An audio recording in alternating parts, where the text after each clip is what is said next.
तो चलो एक बार फिर से 11 नवंबर का जो न्यूज़पेपर एनालिसिस है उसको देखते हैं और आज के न्यूज़पेपर में क्या खास है उसको जानने की कोशिश करते हैं। तो एक्सप्लेन सेक्शन अगर हम देखें तो यहाँ पर जनरल कंसेंट जो है सीबीआई की उसकी बात की जा रही है। और जो जनरल कंसेंट है वो स्टेट्स निकाल भी सकते हैं, जनरल कंसेंट स्टेट्स दे भी सकते हैं। तो ये क्या है इसके बारे में हम यहाँ पर जानेंगे। देन यहाँ पर एक प्रख्यात महिला जो उनके बारे में बात की जा रही है, तो उनके बारे में भी काफी इंपॉर्टेंट हो जाता है। हिस्ट्री पर्सपेक्टिव से अगर हम देखते हैं यहाँ पर ये पॉलिटी मतलब जीएस2 पर्सपेक्टिव से देखते हैं तो ये बहुत इंपॉर्टेंट हो जाता है। देन यहाँ पर जो वेस्ट है वहां पर बहुत सारे लोग अपनी जॉब छोड़ रहे हैं, तो क्यों छोड़ रहे हैं, प्लस वहां पर जो अलग अलग कलर के कॉलर्स होते हैं, पिंक कलर, व्हाइट कलर, वो सब भी हम यहाँ पर जानेंगे। एंड यहाँ पर जो इमिशंस है, तो कौन सा इमिशन यहाँ पर ज्यादा खतरनाक हो रहा है पोल्यूशन के लिए, उसको भी जानेंगे। अभी हाल ही में आपने देखा होगा एक न्यूज आई है कि कनाडा में एक महिला को डायग्नोस किया गया है क्लाइमेट चेंज से। मतलब यहाँ पर जो महिला है उसको जो बीमारी है वो क्लाइमेट चेंज बताई गई है। तो ये पहली ऐसी महिला पूरे विश्व में देखने को मिली है। तो इसलिए अब क्लाइमेट चेंज जो है वो अब सिर्फ जो पूरी दुनिया है, मतलब जो अंटार्कटिक ओशन, अंटार्कटिका बोलिए, आर्कटिक बोलिए, जो यहाँ पर स्नो पिघल रही है उसके रिलेटेड ही नहीं है, लेकिन अब यहाँ पर जो आम इंसान है उसकी जिंदगी में भी क्लाइमेट चेंज है बुरा असर डाल रहा है। तो ये भी काफी इंपॉर्टेंट हो जाता है। देन उसके बाद एडिटोरियल पेज अगर हम देखते हैं तो यहाँ पर अनस्टेडी हैंड जो इलेक्शन है 2024 में होने वाले हैं, उसमें जो मोदी है वर्सेस राहुल गांधी, यही यहाँ पर देखा जा रहा है। और ऑथर के द्वारा यही बोला जा रहा है कि जब ये हमें देखने को मिल रहा है तो मतलब कोई प्रॉपर अल्टरनेटिव अभी भी स्थापित नहीं कर पाई है अपोजिशन टीम। इसलिए अपोजिशन के पास कोई प्रॉपर अल्टरनेटिव नहीं है, कोई प्रॉपर एक लीडर नहीं है जो यहाँ पर मोदी को हरा सके। इससे 2024 में भी मोदी जो है वही यहाँ पर आ सकते हैं, ऐसा यहाँ पर इनके द्वारा बोला जा रहा है। लेकिन खैर ये एग्जाम पर्सपेक्टिव से इंपॉर्टेंट नहीं है। देन यहाँ पर अगर हम बात करते हैं तो सीकिंग आर अम्बेडकर, अभी देखिए हाल ही में जय भीम जो है वो एक ये आई थी, मूवी आई थी। ठीक है, वो मूवी में एक मतलब समझ लीजिए जो निचले जाति के लोग हैं उनके ऊपर जो अत्याचार होता है, उनके ऊपर जो इनजस्टिस होता है, तो जस्टिस कैसे दिलाया जा रहा है उसके बारे में मूवी जो है पूरी बात कर रही है। तो यहाँ पर भी वही चीज हो रही है।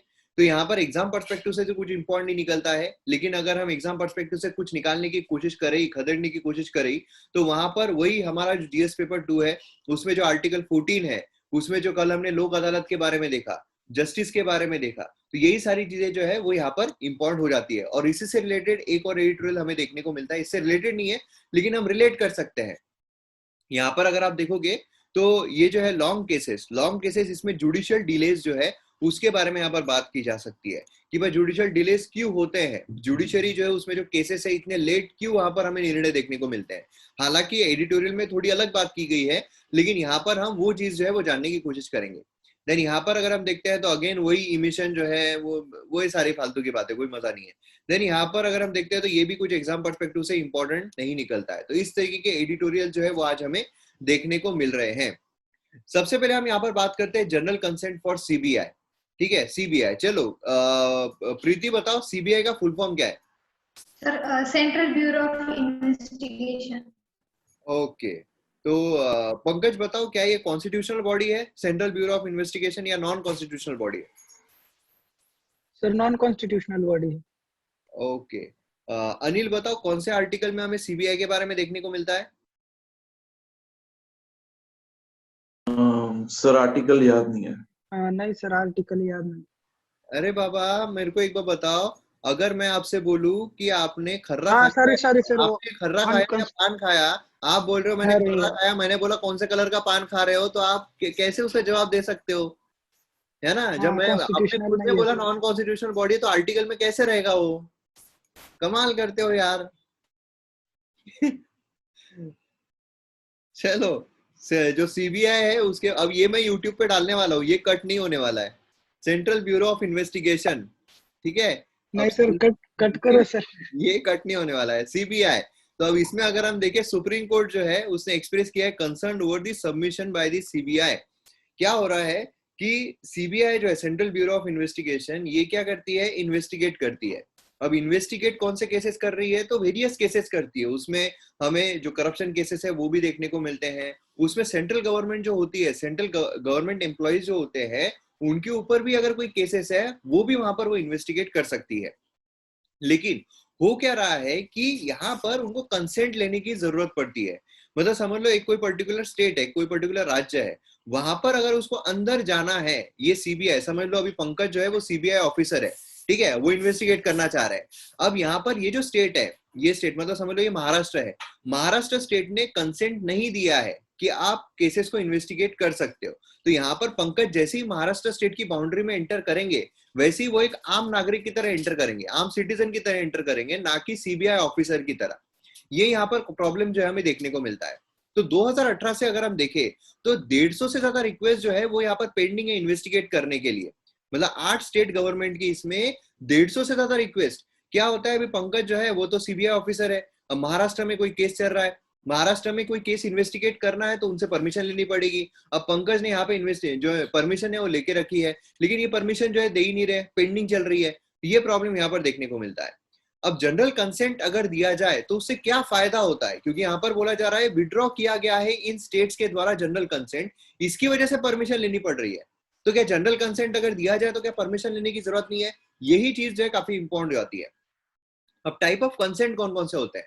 टाइप ऑफ कंसेंट देखिए, सबसे पहले तो नेशनल इन्वेस्टिगेशन एजेंसी जो है एनआईए, जो गवर्न की जाती है एनआईए एक्ट 2008 के तहत, इसका ज्यूरिसडिक्शन जो अक्रॉस द कंट्री है, मतलब यहाँ पर इसको परमिशन लेने की जरूरत नहीं है। अब अनिल सपोज समझ लो कि नेशनल इन्वेस्टिगेशन एजेंसी के ऑफिसर है, तो ये अगर महाराष्ट्र गवर्नमेंट ने परमिशन दो नहीं दो उनको कोई मतलब नहीं है, सीधा जाएंगे और वो इन्वेस्टिगेशन जो है वो शुरू कर देंगे।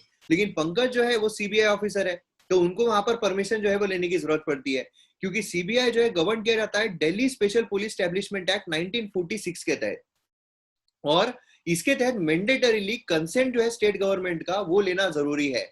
अब ऐसा नहीं है कि महाराष्ट्र में अगर कोई इन्वेस्टिगेशन करना है तो आप केरला का परमिशन ले रहे हो, ऐसा नहीं है। कंसर्न जो स्टेट गवर्नमेंट है महाराष्ट्र में, तो महाराष्ट्र की परमिशन लेना जरूरी है कोई भी केस को इन्वेस्टिगेट करने से पहले।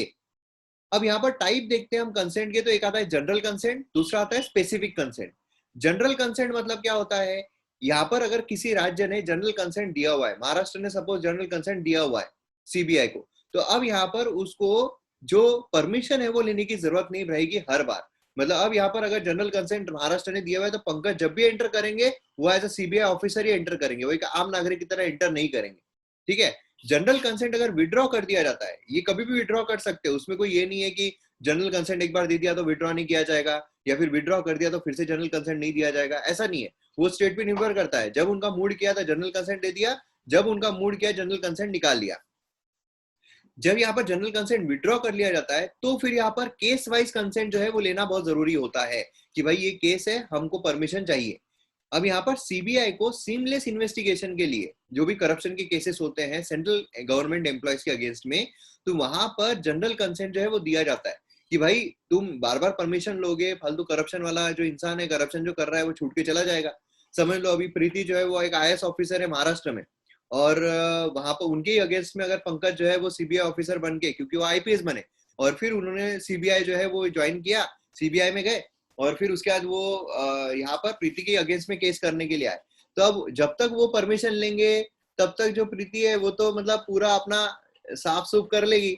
तो यहाँ पर क्या है, वो सीमलेस वहां पर इन्वेस्टिगेशन होना चाहिए। इसके लिए जो government employees, central government employees, इसके लिए जनरल कंसेंट जो है दिया जाता है कि लो भाई आपको परमिशन जो है लेने की जरूरत नहीं। और दूसरी स्पेसिफिक मतलब क्या, अगर जनरल कंसेंट नहीं दिया गया है तो हर स्पेसिफिक केस के लिए आपको परमिशन जो है वो लेनी पड़ेगी इन्वेस्टिगेट करने के लिए।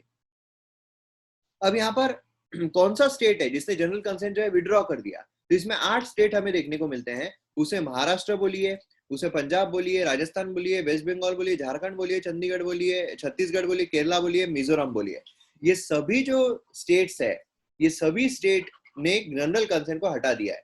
अब जनरल कंसेंट क्यों हटाते हैं? सीबीआई मतलब सेंट्रल ब्यूरो ऑफ इन्वेस्टिगेशन, मतलब सेंट्रल गवर्नमेंट के हाथ में, सेंट्रल गवर्नमेंट के हाथ में है। ऑब्वियसली यहाँ पर जहां पर सेंट्रल गवर्नमेंट में जो पार्टी है उसके विपरीत अगर कोई पार्टी हमें दूसरे राज्य में देखने को मिलती है तो मोस्टली जनरल कंसेंट हटा देते हैं, ठीक है। मिजोरम अगर आप देखोगे तो वहां पर तो फिर बीजेपी की सरकार है, बाकी जगहों पर तो भी हम समझ सकते हैं कि अपोजिशन है, लेकिन मिजोरम में तो फिर गवर्नमेंट है बीजेपी की, तो फिर मतलब बीजेपी मतलब जो सेंट्रल में है वही गवर्नमेंट है यहाँ पर, तो फिर क्यों यहाँ पर मिजोरम में हटा दिया गया है?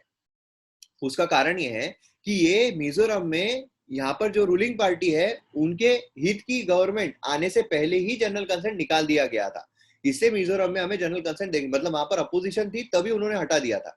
तो इस तरीके से हमें जनरल कंसेंट जो है वो हटते हुए देखने को मिलता है। अब जजमेंट प्रीलिम्स के लिए बहुत इंपॉर्टेंट है। प्रीलिम्स में आपको सीधा घुमा फिरा कर स्टेटमेंट जो है वो पूछा जा सकता है। यहाँ पर बहुत अच्छे से ध्यान दो, यहाँ पर अब क्या हो रहा है। हमने दो चीजें सबसे इंपॉर्टेंट देखी। पहला है कि अगर जनरल कंसेंट हट चुका है तो उस राज्य में, उस पर्टिकुलर बॉर्डर में आपको एंटर करने के, आप जैसे एंटर करते हो वैसे आप ऑफिसर नहीं रहते हो, आप एक आम नागरिक रहते हो। आपको परमिशन लेनी पड़ती है। जब आप परमिशन ले लेते हो, परमिशन मिल जाती है, तब जाकर आप वहां पर as a CBI officer enter करके इन्वेस्टिगेशन कर सकते हो।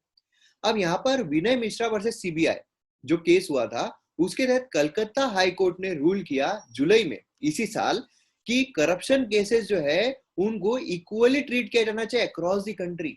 देखिए यहाँ पर दो चीजें इंपॉर्टेंट है। एक है करप्शन केसेस, स्पेसिफिक नाम दिया गया है करप्शन केसेस, और दूसरा है अक्रॉस द कंट्री उनको इक्वली ट्रीट किया जाना चाहिए। किसके अगेंस्ट में?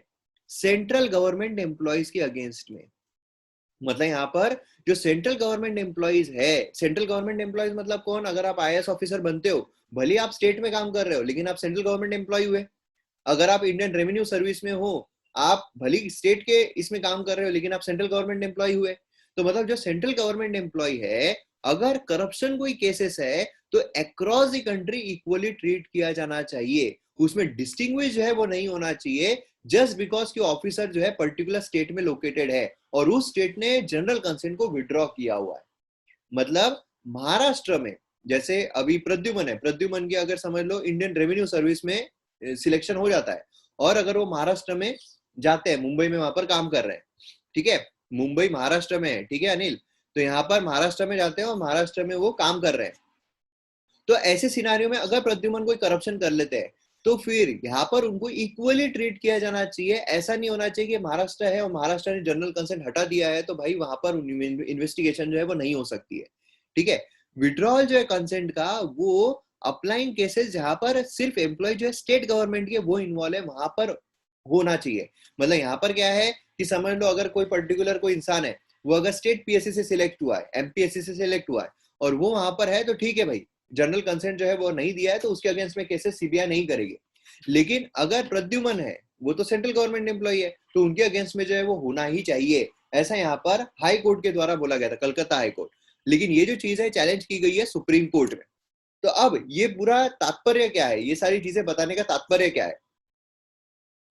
एजेंसी जो है, मतलब जो एजेंसी अभी सीबीआई जो है, वो कलकत्ता हाई कोर्ट के ऑर्डर को यूज कर सकती है जब तक सुप्रीम कोर्ट उसको स्ट्रक डाउन ना कर दे। मतलब यहां पर अभी एट प्रेजेंट अगर देखा जाए तो सीबीआई इस चीज को इस्तेमाल कर सकती है क्योंकि सेंट्रल गवर्नमेंट एम्प्लॉय है और अगर उसने करप्शन किया हुआ है, बिना कंसेंट के, बिना परमिशन के भी वो इन्वेस्टिगेशन जो है वो शुरू कर सकती है। और जो पहले केसेस लिए गए हैं, समझ लो कि पहले कोई केस लिया गया है और अभी जनरल कंसेंट जो है वो हटा दिया गया किसी स्टेट के द्वारा, तो वो केसेस भी कंटिन्यू रहेंगे इन्वेस्टिगेट करने के। ठीक है, तो ये इंपॉर्टेंट है। Someone has been caught. अब यहाँ पर ये भी एक चीज इंपॉर्टेंट हो जाती है प्रीलिम्स पर्सपेक्टिव से, अगर किसी को रेड हैंडेड पकड़ा गया है ब्राइब लेते हुए, ठीक है, तो उस केस में यहाँ पर जनरल कंसेंट जो है वो अप्लाई नहीं होता है। मतलब कोई स्टेट जो है अगर उसको रेड हैंडेड पकड़ा गया है तो स्टेट ये नहीं बोल सकता है नहीं भाई तुम इन्वेस्टिगेट, अरे भाई उसको रंगे हाथों पकड़ा है यार, कोई क्या बात कर रहे हो आप, जनरल कंसेंट नहीं दिया, ये नहीं दिया, वो नहीं दिया। तो ये चीज जो है काफी इंपॉर्टेंट है जो हमको यहाँ पर पता चलती है।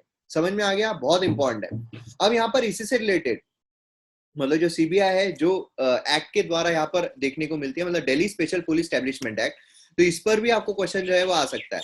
ये क्या है? सेंट्रल ब्यूरो ऑफ इन्वेस्टिगेशन, उसका ओरिजिन जो है स्पेशल पुलिस एस्टैब्लिशमेंट यहाँ से देखने को मिलता है। सेटअप किया गया 1941 में गवर्नमेंट ऑफ इंडिया के द्वारा। फंक्शन जो है जिससे कि इन्वेस्टिगेट करे केसेस ऑफ ब्राइबरी जो होती है, करप्शन जो होता है ट्रांजैक्शन में, ठीक है, and even after end of war, मतलब वॉर के दौरान यहाँ पर देखा गया था, लेकिन वॉर खत्म होने के बाद भी सेंट्रल गवर्नमेंट को ये लगा कि नहीं यार एक एजेंसी रहनी चाहिए जहां पर अगर करप्शन हो रहा है सेंट्रल गवर्नमेंट एम्प्लॉयज के द्वारा तो ये यहाँ पर डील करेगी। तो Delhi special police establishment act जो है ये लाया गया 1946 में, ठीक है, जिससे कि यहाँ पर जो केसेस है वो मतलब यहाँ पर इन्वेस्टिगेट किए जा सके। तो अभी मुझे बताओ आप लोगों को इसमें कोई डाउट है क्या? ओके, चलो यहाँ पर हम आते हैं for many years in the west.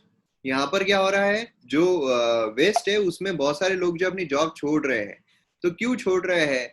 यहाँ पर आप देखोगे तो unexpectedly large number of people जो है वो यहाँ पर एंटी वर्क की तरफ बढ़ रहे हैं।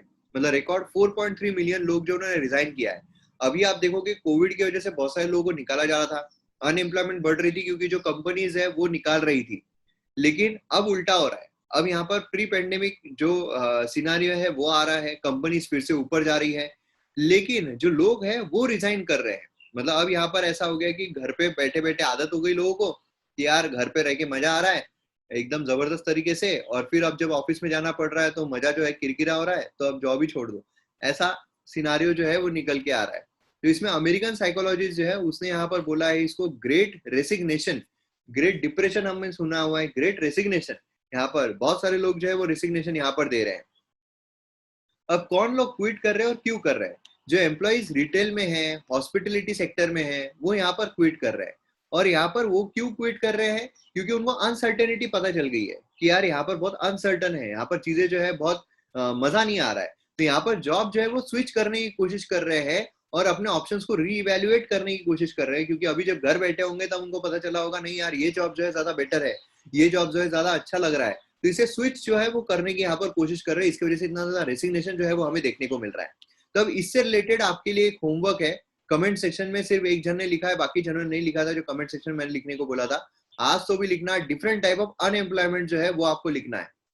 डिस्गाइज्ड अनएम्प्लॉयमेंट, जो वेरियस टाइप ऑफ साइक्लिक, जो वेरियस टाइप ऑफ अनएम्प्लॉयमेंट है वो लिखना है, प्लस उसका जो एक्सप्लेनेशन है वो भी आपको लिखना है। ठीक है, तो ये चीज आप जरूर लिखिएगा जैसे ही वीडियो जो है वो अपलोड हो जाता है। अब यहाँ पर उससे से रिलेटेड हमारा इकोनॉमिक सेक्टर अगर हम देखते हैं तो उसमें एक्टिविटीज के हिसाब से देखें तो primary sector, secondary sector, tertiary sector, quaternary sector और क्वाइनरी एक्टिविटीज हमें देखने को मिलती है। And on the basis of work condition अगर हम देखें तो ऑर्गेनाइज्ड, अनऑर्गेनाइज्ड सेक्टर देखने को मिलता है। और on the basis of asset ownership देखें तो public sector, private sector. Public sector मतलब क्या है? जहां पर गवर्नमेंट की ओनरशिप 50% से ज्यादा है वहां पर बोलेंगे पब्लिक सेक्टर है, और प्राइवेट मतलब जहां पर प्राइवेट इंसान है। तो इससे रिलेटेड जो इंपॉर्टेंट मुझे यहाँ पर बताना है वो यही है, प्राइमरी सेक्टर में एक्टिविटीज जो है डायरेक्टली नेचुरल रिसोर्सेज से ली जाती है, जैसे एग्रीकल्चर हो गया, माइनिंग हो गया, फिशिंग हो गया, डायरेक्ट नेचुरल रिसोर्सेज से ले रहे हैं। ठीक है, इकोनॉमी में हम ये और अच्छे तरीके से देखेंगे। ये यहाँ पर इसको रेड कॉलर वर्कर जो है कहा जाता है, क्योंकि सीधा नेचर, आउटडोर नेचर जो है वर्क का वो उनका देखने को मिलता है, रेड कॉलर वर्कर। तो कभी कभार क्या है आपको मैच द पेयर में आ सकता है। देन सेकेंडरी सेक्टर अगर हम देखते हैं तो उसको ब्लू कॉलर वर्कर जो है वो कहा जाता है। इसमें फिनिश गुड्स जो होते हैं, industrial production, cotton fabric, sugar cane production, ये सब आता है। एंड देन टर्शियरी सेक्टर अगर हम देखते हैं उसको व्हाइट कॉलर जॉब कहा जाता है। ये गुड्स प्रोड्यूस नहीं करते हैं लेकिन उसको बेचने में मदद करते हैं, मतलब प्रोडक्शन में एड करते हैं। बैंकिंग बोलिए, इंश्योरेंस बोलिए, फाइनेंस बोलिए, मतलब सर्विस सेक्टर जो है वो हमें टर्शियरी सेक्टर में देखने को मिलता है। इसको व्हाइट कॉलर जॉब जो है वो कहा जाता है। और एक और आता है pink collar worker. Pink collar worker कौन होते हैं? एम्प्लॉयड होते हैं जो विमेन वर्क होता है, जैसे बेबी सीटर हो गया, डे केयर वर्कर हो गए, तो ये सब हमें पिंक कॉलर वर्कर जो है उसमें देखने को मिलते हैं। ठीक है, तो ये बहुत ज्यादा इंपॉर्टेंट है, मैच द पेयर में आपको पूछा जा सकता है। अब यहाँ पर आप देखोगे इमिशन के बारे में बताया जा रहा है। कभी कभार क्या होता है कि आपको ऐसे क्वेश्चंस आते हैं सीधे फैक्चुअल क्वेश्चंस की, इमिशन सबसे ज्यादा कहाँ से हो रहा है, नीचे देखे में सबसे ज्यादा इमिशन क्या कर रहा है, कौन कर रहा है। तो ऐसे फैक्चुअल क्वेश्चन जो आते हैं उसके लिए थोड़ा आप ध्यान में रखिए कि यहाँ पर सबसे ज्यादा अगर हम देखते हैं रोड पैसेंजर, जिसमें कार, मोटरसाइकिल, बसेस, टैक्सीज जो है वो इन्वॉल्व है 45.1%। अभी देखिए इसको हम कम कैसे कर सकते, थोड़ा बहुत कम अगर करना है, सबसे पहली चीज तो ये कम करना है तो पब्लिक ट्रांसपोर्ट का इस्तेमाल करो, तो ये अपने आप कम होगा। दूसरी चीज ये है कि हम क्या करते हैं, हम कोई भी सिग्नल आ गया, ठीक है, टू व्हीलर से जा रहा है, फोर व्हीलर से जा रहा है, कोई भी सिग्नल आ गया तो हमारी गाड़ी जो है वो शुरू ही रखते हैं। मस्त अच्छा लगता है, किसी किसी को आवाज धर धर धर धर धर धर जो आवाज आ रहा है वो गाड़ी का, वो अच्छा लगता है कि जबरदस्त। बाजू में और कोई अगर लड़का जा रहा है, बाजू में कोई लड़की खड़ी है तो और ज्यादा एक्सीलेटर बढ़ा बढ़ा के धर धर धर धर धर और बढ़ाते हैं कि देखो मेरी फायरिंग कम जबरदस्त है। तो ये इससे क्या होता है, इससे जो हमारा क्लाइमेट चेंज है वो उस पर बहुत बुरा असर पड़ता है। जो इमिशन है वो बहुत बुरी तरीके से होता है, जिससे पोल्यूशन जो है बहुत बुरी तरीके से फैलता है। इसका एक सोल्यूशन है कि अगर 10 सेकंड से कम, 10 सेकंड से ज्यादा अगर आपका सिग्नल को टाइम है तो फिर आप गाड़ी जो है वो बंद कर दो। गाड़ी आप सिग्नल पे बंद कर दोगे तो अपने आप इमिशन जो है वो रिड्यूस हो जाएगा, कुछ हद तक रिड्यूस जरूर होगा। तो ये चीज करना यहाँ पर बहुत इंपॉर्टेंट है, क्योंकि बहुत ज्यादा इमिशन जो है वो हमें इससे ही देखने को मिल रहा है। देन उसके बाद यहाँ पर ट्रक्स, लॉरीज ये देखते हैं तो 29.4% इतना होता है। अगर हम एविएशन सेक्टर देखते हैं तो उसमें 11.6 ही है, सिर्फ शिपिंग देखते हैं तो 10.6 है, रेल अगर देखते हैं तो 1% है ना, और बाकी ऑयल गैस ये सब देखते हैं 2.2%। मतलब हमें काम कहाँ पर करना है ज्यादा, रोड, इस पर बहुत ज्यादा हमें काम जो है वो करना है। ठीक है, तो ये चीज काफी इंपॉर्टेंट यहाँ पर निकल कर आती है। अब यहाँ पर हम बात करेंगे एक विमेन वॉरियर की। विमेन वॉरियर ओनाके उबावा, ठीक है। अब थोड़ा प्रोनाउंसिएशन जो है उसमें थोड़ी गड़बड़ हो सकती है, लेकिन ये जो है इनका नाम हमें देखने को मिलता है। अभी न्यूज में क्यों है, क्योंकि इस साल से कर्नाटका गवर्नमेंट ने डिसाइड किया है कि वो ओनाके उबावा जयंती जो है वो यहाँ पर सेलिब्रेट करेंगे नवंबर 11 को, ठीक है। और विमेन वॉरियर है जिन्होंने हैदर अली को सिंगल हैंडेडली यहाँ पर लड़ा था, उसके जो फोर्सेस है उससे लड़ा था। तो हैदर अली, ये अगर आपको पता है तो बहुत अच्छी बात है, नहीं पता है तो मॉडर्न हिस्ट्री जब हम पढ़ेंगे तो हैदर अली के बारे में देख ही लेंगे। हैदर अली मैसूर का राजा, टिप्पू सुल्तान उसका बेटा। और टिप्पू सुल्तान मतलब इनकी जो लड़ाई है ब्रिटिशर से काफी टाइम तक चली थी। फिर फाइनली 1799 अगर हम देखते हैं तो वहां पर टिप्पू सुल्तान जो है वो डेथ होती है उसकी, और टिप्पू सुल्तान जो है वो मतलब मैसूर जो है वो चला जाता है। और उसी के साथ साथ यहाँ पर टिप्पू सुल्तान को बोला भी गया था कि यहाँ पर जो अलायंस है, सब्सिडरी अलायंस, या फिर मतलब हमारे इसमें शामिल हो जाओ, आपको हम बख्श देंगे, मतलब जिंदगी जो है वो आपको दे देंगे, लेकिन वो उसके लिए तैयार नहीं हुआ। और कई सारे रिफॉर्म्स है उसके द्वारा लिए गए, और उसी के साथ साथ काफी सारी कंडीशंस भी वहां पर रखी गई थी, मतलब बच्चों को वगैरह लेके। और वो यूपी मतलब एमपीएससी यूपीएससी में क्वेश्चन जो है उस पर पूछा भी गया था, स्टेट पीएससी और यूपीएससी में, कि क्या क्या वहां पर हुए थे सिनारियो। खैर वो तो हो गया हिस्ट्री का पार्ट। यहाँ पर हम जो बात कर रहे हैं, हैदर अली जो है उनके सोल्जर से यहाँ पर लड़ी थी। तो अब यहाँ पर कौन है ये, तो इनके बारे में अगर हम देखें तो ये हैदर अली जो रूलर था मैसूर किंगडम का, फादर था टिप्पू सुल्तान का, तो उनके जो ट्रूप्स थे, उनके जो सोल्जर्स थे, उनसे लड़ते लड़ते ये इनको मार दिया गया था। अब यहाँ पर अगर आप देखोगे तो जो मतलब हैदर अली है उसके सोल्जर्स के द्वारा जो चित्रदुर्ग फोर्ट है, जो चित्रदुर्ग फोर्ट है वो जो रूल किया जा रहा था यहाँ पर मदाकरी नायका 18 सेंचुरी में, वहां पर घुसपैठ वो करने की कोशिश कर रहे थे। मतलब इसको लोकली अगर देखा जाए तो इलुसुनिया कोटे, मतलब फोर्ट ऑफ सेवन सर्कल इन कन्नड़ ये बोला जाता है, सिचुएटेड है चित्रदुर्ग में 200 किलोमीटर नॉर्थ ऑफ बेंगलुरु। तो ये अगर आप देखा जाए तो ये स्टोरी किस तरीके से, स्टोरी देखिए, स्टोरी अगर मैं आपको बताऊं, स्टोरी कुछ इस तरीके से है कि जो मतलब हैदर अली है उसके जो सोल्जर्स थे वो यहाँ पर उस किले के अंदर जाने की कोशिश करते। कैसे, तो एक छोटा सा होल जो है वो यहाँ पर देखा जाता है, छोटा सा होल। यहाँ पर आप देखो तो ये फोटो में आपको बराबर पता चलेगा, ये जो फोटो है ये देखो, यहाँ पर छोटा सा होल जो है वो देखने को मिल रहा है, और इससे वो घुसने की कोशिश कर रहे थे, अंदर घुसने की कोशिश कर रहे थे। और ऐसा था कि बहुत मतलब अच्छा खासा ट्रूप था, ऐसा नहीं कि बहुत सारे लोग आए थे हैदर अली के, लेकिन अच्छा खासा ट्रूप था। वो यहाँ से घुस जब रहे थे तो एक ही इंसान घुस सकता था, एक ही इंसान एक बार में अंदर जा सकता था, दो तीन लोग एक साथ नहीं जा सकते थे। तो यहाँ पर क्या हुआ, इन्होंने देखा इनके जो पति थे वो यहाँ पर फोर्ट के रखवाली करने के लिए थे, और वो खाना खाने के लिए घर पर गए थे। तो उन्होंने अपने पति को ये किया, क्योंकि उन्होंने देख लिया कि यहाँ पर कुछ घुसपैठ करने की कोशिश कर रहे हैं, तो उन्होंने अपने पति को बताया। पति खाना खा रहे थे तो इन्होंने सोचा तब तक मैं जो है मैं ही इनसे लड़ लेती हूँ। तो यहाँ पर वो होल के पास गई, और जैसे ही कोई अंदर आने की कोशिश कर रहा था, जैसे ही वो कोई सिर अपना डाल रहा था, वैसे ही सिर को धड़ से मार दे रही थी। तो इस तरीके से उन्होंने जितने हैदर अली के जो सोल्जर्स थे उनको कई बहुत लोगों को मार दिया। अब उसके बाद ऐसा हुआ, उनके पति जो है वो आए, उनके पति ने जो उनका भोंगा होता है वो बजाया कि देखो बा खतरा है, खतरा है, खतरा है। लेकिन हुआ क्या कि तब तक एक जो सोल्जर बचा हुआ था, उन्होंने सोल्जर ने इनको मार दिया। तो इस तरीके से इनका देहांत जो है उसी फाइट में हो गया था। तो काफी वॉरियर की तरह ये लड़ी थी, और काफी जज्बा चाहिए होता है इस तरीके से लड़ने के लिए एक महिला को, जो उस टाइम के उस समय पर अगर देखा जाए तो काफी घर के काम किया करती थी।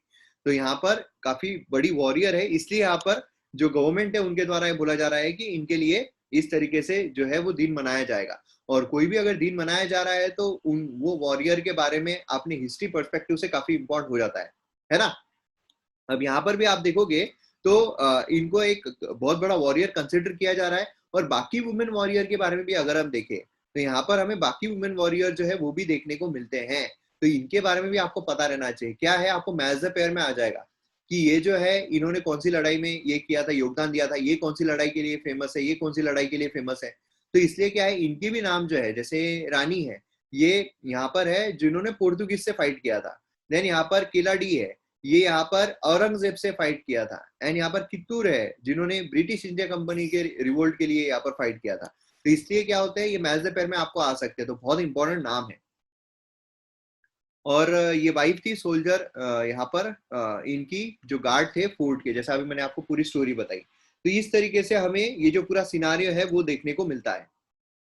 अब यहाँ पर जुडिशियल डिले के बारे में अगर हम बात करें तो जुडिशियल डिले क्यों होता है, तो ये रट्टा मार लो, अगर याद नहीं रख पा रहे हो लॉजिकली तो ये रट्टा मारो। मेंस में किसी भी एग्जाम में मेंस में पूछे जाने की संभावना जो है वो 80% ज्यादा हो जाती है किसी भी एग्जाम में। इस एग्जाम में नहीं आया तो अगले एग्जाम में।